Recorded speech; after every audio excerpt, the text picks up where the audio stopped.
احنا هنجيب كوباية الشاي بلبن بتاعتنا عشان نتكلم عن نتيجة ثانوية عامة.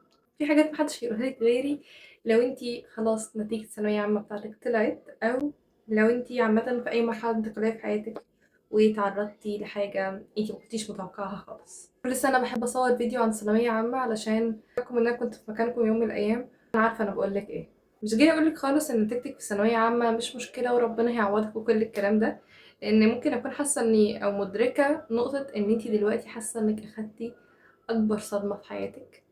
عايزه اقولك انه ثانويه عامه is nothing. لا هي تاثر على حياتك، ولا هي تاثر على مستقبلك، ولا هي تاثر على احلامك، ولا هي حياتك انتهت عشان جبتي مجموع في ثانويه عامه مش زي توقعاتك ومش زي توقعات اهلك. دايما في حاجه في بالي، ان ثانويه عامه والبواخه بتاعتها وليه الناس عامله عليها ضجه كده، عشان الناس فاكرة ان هي اول حاجة الكلية ومستقبلك واحلامك وخططك وكل الكلام ده مهم. دي اول حاجة عشان كده اخده الريت ده كله. تاني حاجة عشان هي سنة طويلة ومملة قوي، عشان كده الناس كلها بتبقى مديها الأهمية دي. عشان أول حاجة انتي كطالبة في ثانوية عامة لسه بقى داخلة على الحياة، هتكتشفي إن ثانوية عامة دي صفر على الشمال، حرفيا صفر على الشمال. الحياة أكبر من المجموع بكتير قوي. الحياة مليانة مليانة حاجات انتوا مش متخيلينها. الحياة كبيرة، كبيرة حتى أكبر من الكلية. عشان بس وانس انك بقى تطلعي للحياة هتكتشفي ان هو انا باين ان انا بموت.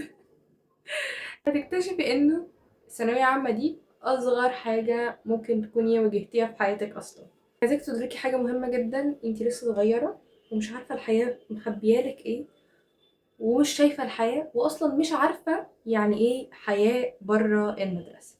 فاوعي تتخضي من فكرة انك جبتي 80%، جبتي 50%. ما تتخضيش، عادي، نجرب تاني. ايه اللي هيجرى؟ ايه اللي هيجرى في الدنيا؟ ايه اللي هيحصل؟ ولا حاجة. في حاجة، هل المفروض مثلا أقولك دلوقتي إنه ربنا بيقفل لنا باب ويفتح لنا قصاده 100 باب؟ كلنا عارفين ده.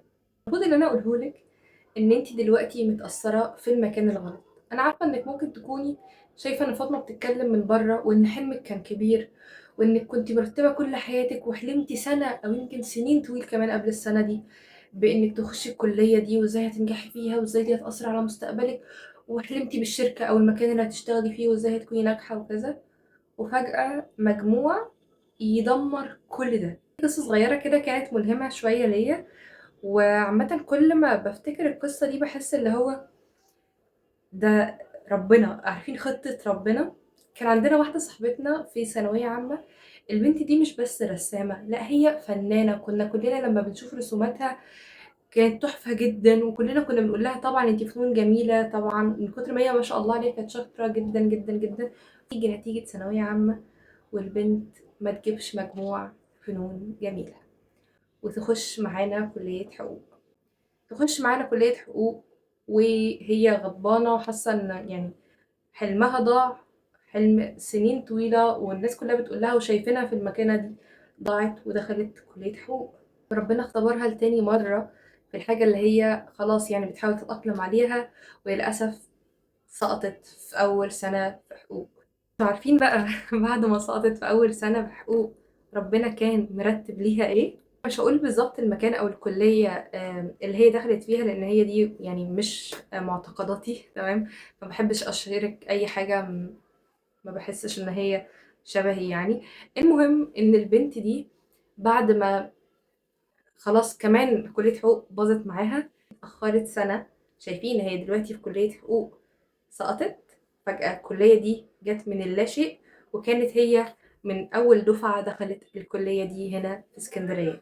البنت دي نجحت جدا جدا جدا ما شاء الله ما شاء الله في الكلية اللي هي فيها دلوقتي، وهي أصلا اتخرجت يعني من زمان، ونجحت جدا فيها وأثبتت نفسها بجدارة فيها، وكانت من أشطر الناس وعملت بروجكتات وحاجات كتير جدا على مدار بقى كل سنين بتاعت الكلية وبعد الكلية كمان.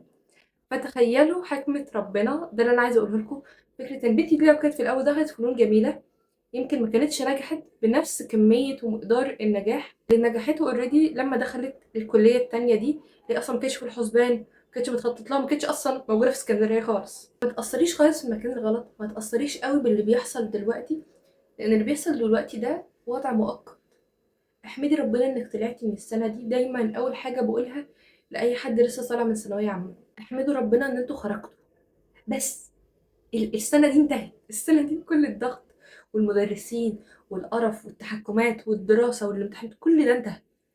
مش مهم اللي هيجي بعدين المهم ان كل ده انتهى.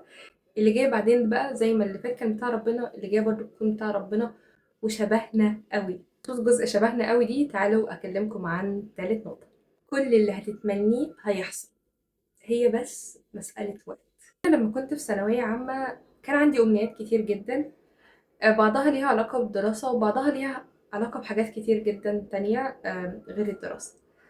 المهم ان انا كنت في اواخر ثانويه عامه كده كنت عارفه ان انا هدخل كليه اداب، وكنت اوريدي اخترت القسم اللي انا عايزه ادخل فيه، وكنت خلاص يعني انا مسطبه نفسي ان انا اخش كليه اداب. كنت مستبعده تجاره، فكان قدامي يا اداب يا اداب. في كليه تالته ما كانتش في الحسبان، ما كانتش في المنطق، ما كانتش في الحياه ان انا ادخلها اصلا. باي ذا هي دي الكليه اللي انا دخلتها في الاخر يا بنات. ان تدابير ربنا اللي انتي قاعده دلوقتي تتفرجي وقاعده بتعيطي او قاعده زعلانه او مقبوضه او متوتره، مش اخده بالك منها ومش حاسه ان هي موجوده ومش حاسه ان هي ليها تاثير على حياتك.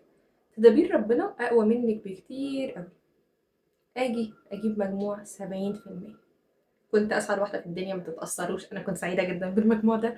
وجبنا زي حاجه ساقعه ووزعناها وكنت يعني عامله فرح باي ذا كان من اسعد واحد من اسعد ايام حياتي يعني. المهم، بغض النظر، انا جبت 70% من ثانويه عامه وكليه اداب ما جاتليش. تيجي لي كليه حقوق وتجي لي الصدمه، الكليه دي انا استحاله اخش الكليه دي. انا حتى اول ما طلع لي التنسيق، انا استحاله ادخل الكليه دي. يعني ايه الكليه دي؟ انا استحاله اخش كليه حقوق. دخلت كليه حقوق والحمد لله نجحت الاربع سنين وعديت وكذا. وادركت ان انا بعد ما اتخرجت انه انا الحمد لله ان انا دخلت كلية حقوق. زي ما كنت بقول لكم من شوية ان انا عندي احلام وحاجات كتير جدا تانية بره التعليم. كلية حقوق هي الكلية الوحيدة اللي كانت قادرة تديني المساحة دي من التعلم في حاجات كتير تانية غير الكلية. لان نظام كلية حقوق هم مش عايزين يشوفوك طول السنة، باي ذا واي هم عايزين يشوفوك في الامتحانات تروح تمتحني وتمشي. محدش منتظرك في اي حاجة تانية بقى. ولا عندنا زي مثلا صاحبتي كانت في كلية تربية، كانت بتموت كل شوية امتحانات وكل شوية شفوي، حاجات كتير جدا موترة جدا بالنسبة لي الحاجات دي. فأنا لما ربنا اختار لي إن أنا أدخل كلية حقوق وأعيش 4 سنين بروح بس كورسات، بجرب حاجات تانية، بشتغل في حاجات، بيطلع لي فلوس من حاجات، بتعلم حاجات تانية، دي كانت أنسب حاجة ليا. أنا عمري ما كنت هعرف أنسجم ولا في كلية آداب ولا في كلية تربية ولا في كلية تجارة. فلما أنا كان حلمي في الأول إن أنا أنجح في الحاجة اللي أنا حباها أيا كان إيه اللي هي الحاجة اللي أنا حباها، ولما كان حلمي في الأول إن أنا يكون عندي حاجات كتير ويكون عندي معرفة بحاجات كتير، الحلم ده متحققش غير بحاجتين: الوقت، ان انا سبت الوقت ياخد مجراه. تاني حاجه لما تقبلت فكره انه ده اللي جالي، مش هقعد اعيط. انت لو جبتي دلوقتي 60%، استنى، جبتي دلوقتي 60% في ثانويه عامه، خلاص خلاص شوفي الخطوه الجايه رايحه فين. شوفي انا هعمل ايه.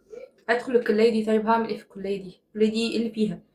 حبيها، حاولي تحبيها. ما حبيتيهاش شوفي اي حاجه تانية تحبيها اعمليها. الكليه دي هي الفتره اللي محدش هيحاسبك عليها ولا عادي. وطلعت، وبعد سنين طويلة، مش سنين طويلة قوي يعني، لسه متخرجة يعني من كام سنة بس صغيرين. المهم بعد سنين قدامكم فاطمة اهي، ولا الكلية مقصرة فيها، ولا مجموع ثانوية عامة مقصر فيها، ولا أي حاجة مقصرة فيها. فاطمة اختارت الطريق اللي هي حباه. فاطمة اختارت الطريق اللي هي كانت مستنية تعمل كل حاجة عشان توصل له. وصلت له بطريقة ربنا ولكن في الآخر وصلت. الفكرة دي مش قصتي أنا بس، دي قصة يعني. أنا مثلا عندي صاحبتي كانت جايبة في ثانوية عامة 80%، وكانت بتعيط ومتأثرة جدا، وما شاء الله عليها دلوقتي شاطرة جدا في مجال ملوش دعوة خالص بالكلية أصلا اللي هي كانت فيها.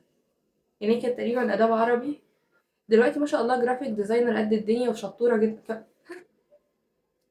ثانوية عامة is nothing. الكلية بتاعتك لو انت مش حباها is nothing في حياتك، هي مجرد شهادة. حبيبة قلبي خدي الشهادة واركنيها على الرف زي وعيشي حياتك. شوفي الدنيا فيها ايه. الدنيا فيها مليون حاجة تانية أهم بكتير من نتيجة ثانوية عامة. وبالمناسبة دي أكون مبسوطة جدا لو قلتيلي جبت كام في ثانوية عامة.